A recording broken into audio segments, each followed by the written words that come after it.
Bismillahirrahmanirrahim. Assalamualaikum warahmatullahi wabarakatuh. Halo teman-teman. Perkenalkan, nama saya Ahsoyana Dina Hakika dari FKIP Unida, dari Prodi PGSD semester 3 dengan NIM H1911215. Baik, saya di sini akan mempresentasikan salah satu materi dari mata kuliah pengembangan kurikulum SD. Selamat menyaksikan. Baik, yang pertama ada 3 poin, yaitu konsep dasar mengajar, konsep pembelajaran, konsep hasil belajar. Dalam konsep dasar mengajar, yaitu ada 4 poin. Teacher centered, siswa sebagai objek belajar, tempat dan waktu tertentu, penguasaan materi pelajaran. Di poin yang kedua, konsep pembelajaran, juga terdapat 4 poin. Yang pertama, siswa sebagai subjek belajar. Pembelajaran adalah proses berpikir. Proses pembelajaran adalah memanfaatkan potensi otak. Poin yang keempat, pembelajaran berlangsung sepanjang hayat. Dan di poin yang ketiga, yaitu konsep hasil belajar, ada 2 poin. Yang pertama, belajar sebagai proses perubahan tingkah laku. Yang kedua, bentuk dan hasil perbuatan belajar. Baik, pertama mari kita bahas tentang konsep dasar mengajar. Konsep dasar mengajar. Mengajar sering diartikan sebagai proses penyampaian informasi atau pengetahuan dari guru kepada siswa. Proses penyampaian itu sering juga dianggap sebagai proses mentransfer ilmu. Teacher centered, yang kedua. Poin yang kedua, teacher centered. Dalam kegiatan belajar mengajar, guru memegang peran yang sangat penting. Guru memiliki peran yang sangat luas untuk mengendalikan proses mengajar dan belajar. Guru menentukan segalanya. Mau diapakan siswa? Apa yang harus dikuasai siswa? Bagaimana cara melihat keberhasilan siswa, keberhasilan belajar siswa? Semuanya tergantung guru. Oleh karena itu, pentingnya peran guru. Maka, biasanya proses pengajaran hanya akan berlangsung manakala ada guru. Berikutnya, siswa sebagai objek belajar.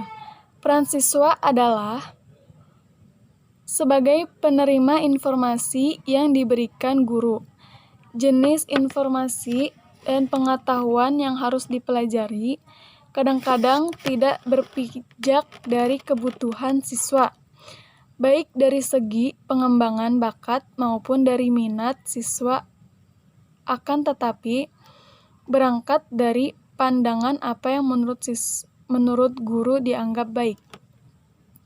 Sebagai objek belajar, kesempatan siswa untuk mengembangkan kemampuan sesuai dengan minat dan bakatnya, bahkan untuk belajar sesuai dengan gayanya sangat terbatas. Sebab, dalam proses belajar dan mengajar, segalanya diatur dan ditentukan oleh guru. Selanjutnya, tempat dan waktu. Proses pengajaran berlangsung pada tempat tertentu, misalnya terjadi di dalam kelas dengan penjadwalan yang ketat, sehingga siswa hanya belajar manakala ada kelas yang telah didesain sedemikian rupa sebagai tempat belajar. Adanya tempat yang telah ditentukan, sering proses pengajaran terjadi sangat formal. Siswa duduk di bangku berjejer dan guru di depan kelas. Demikian juga halnya dengan waktu yang diatur sangat ketat. Misalnya, manakala waktu belajar suatu materi pelajaran Misalnya, manakala waktu belajar suatu materi pelajaran tertentu telah habis, maka segera siswa akan belajar materi lain sesuai dengan jadwal yang telah ditetapkan. Cara mempelajarinya pun seperti bagian-bagian yang terpisah. Seakan-akan tidak ada kaitannya antara materi pelajaran yang satu dengan yang lain. Selanjutnya, penguasaan materi pelajaran. Keberhasilan suatu proses pengajaran diukur dari sejauh mana siswa dapat menguasai materi pelajaran yang disampaikan guru. Materi pelajaran itu sendiri adalah pengetahuan yang bersumber dari mata pelajaran yang diberikan di sekolah. Sedangkan mata pelajaran itu sendiri adalah pengalaman-pengalaman manusia masa lalu yang disusun secara sistematis dan logis, kemudian diuraikan dalam buku-buku pelajaran, dan selanjutnya isi buku itu yang harus dikuasai siswa.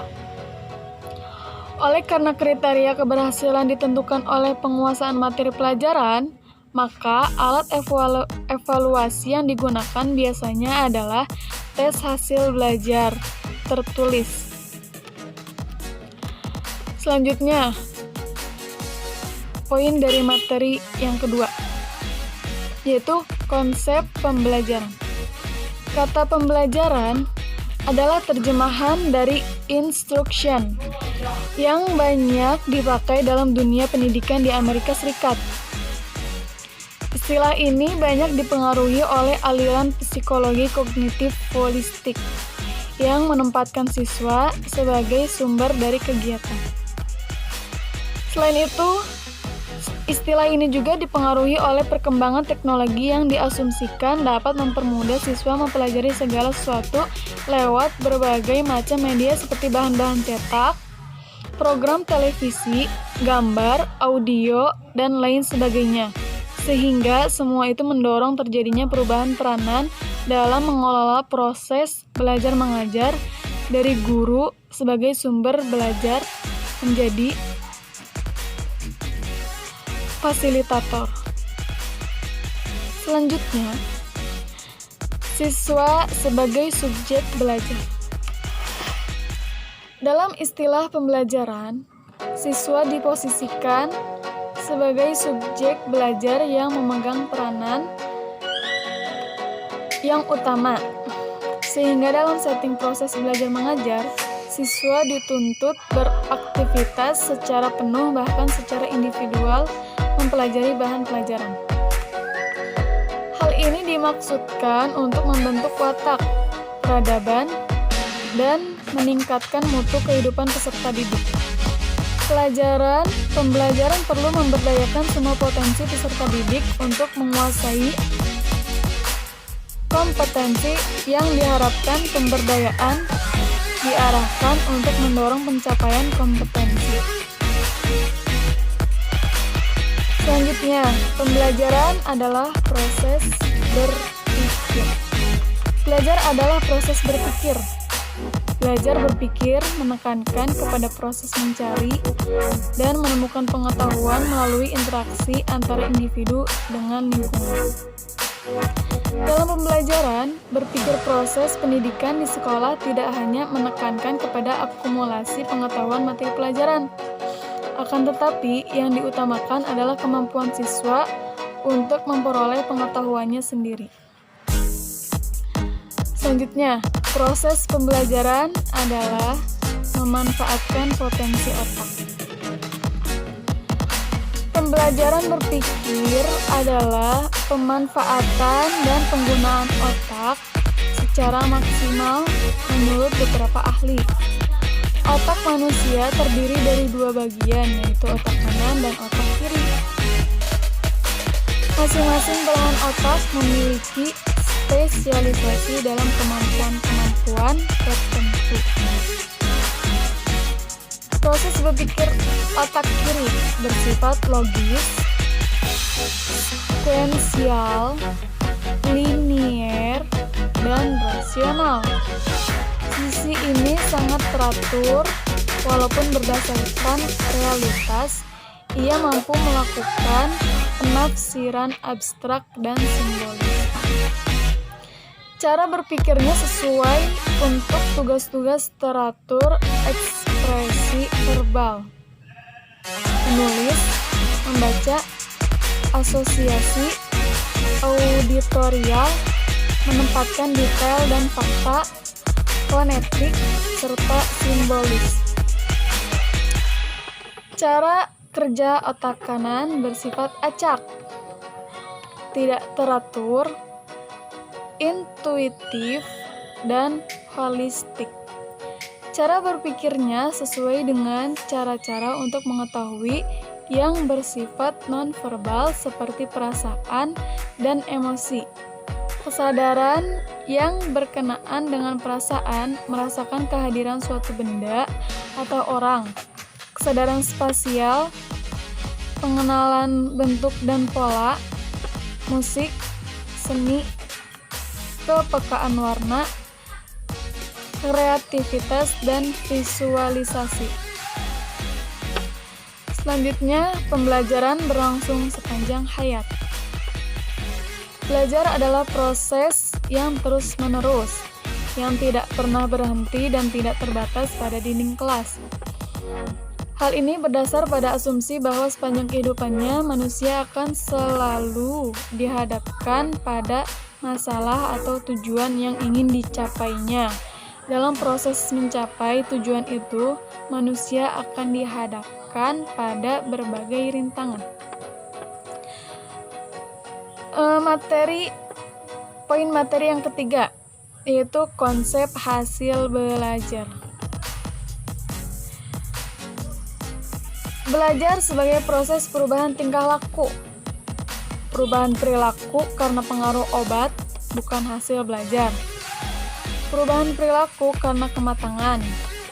Perubahan perilaku karena suatu penyakit. Perubahan perilaku karena pertumbuhan jasmani. Bentuk dan hasil perbuatan belajar. Pertama, belajar signal. Bentuk belajar ini paling sederhana, yaitu memberikan reaksi terhadap perangsang. Misalnya reaksi jantung kita berdebar ketika mendengar suara gemuruh guntur. Yang kedua, belajar mereaksi perangsang melalui penguatan, yaitu memberikan reaksi yang berulang-ulang manakala terjadi reinforcement atau penguatan. Misalnya ketika guru memberikan penguatan kepada setiap siswa yang berusaha untuk menjawab setiap pertanyaan, maka perilaku tersebut akan terus diulangi oleh siswa. Yang ketiga, belajar membentuk rangkaian, yaitu belajar menghubung-hubungkan gejala atau faktor yang satu dengan yang lain, sehingga menjadi satu kesatuan atau rangkaian yang berarti. Misalnya, belajar mengoperasikan komputer. Yang keempat, belajar asosiasi verbal, yaitu memberikan reaksi dalam bentuk kata-kata bahasa terhadap perangsang yang diterimanya. Misalnya, guru bertanya, coba sebutkan struktur kalimat dalam bentuk present continuous tense. Siswa menjawab, subjek ditambah be, ditambah verb, ditambah ing, ditambah objek. Berikan contoh, kata guru. I'm going to the market. Yang kelima, belajar membedakan hal yang majemuk, yaitu memberikan reaksi yang berbeda terhadap perangsang yang diterimanya. Misalnya kemampuan untuk dapat menyebutkan jenis dari suatu klasifikasi atau rumpun berdasarkan karakteristik tertentu. Yang keenam, belajar konsep, yaitu menempatkan objek menjadi satu klasifikasi tertentu. Kemampuan konsep berhubungan dengan kemampuan menjelaskan suatu berdasarkan atribut yang dimilikinya. Misalnya konsep manusia, anjing, kera, merupakan binatang menyusui. Motor, mobil, helicak, kereta api merupakan alat transportasi darat. Yang ketujuh, belajar kaidah atau belajar prinsip, yaitu menghubung-hubungkan beberapa konsep. Misalnya setiap makhluk hidup membutuhkan makanan. Pencampuran akan dapat dipercepat dengan cara pengadukan. Yang kedelapan, yang terakhir, belajar memecahkan masalah, yaitu menggabungkan beberapa kaidah atau prinsip untuk memecahkan persoalan. Misalkan, kemampuan untuk melakukan fermentasi. Baik teman-teman, sekian dari presentasi saya. Kurang dan lebihnya saya mohon maaf. Any question? Baik, saya Ahsanidin Hakikah. Semoga bermanfaat. Wassalamualaikum warahmatullahi wabarakatuh.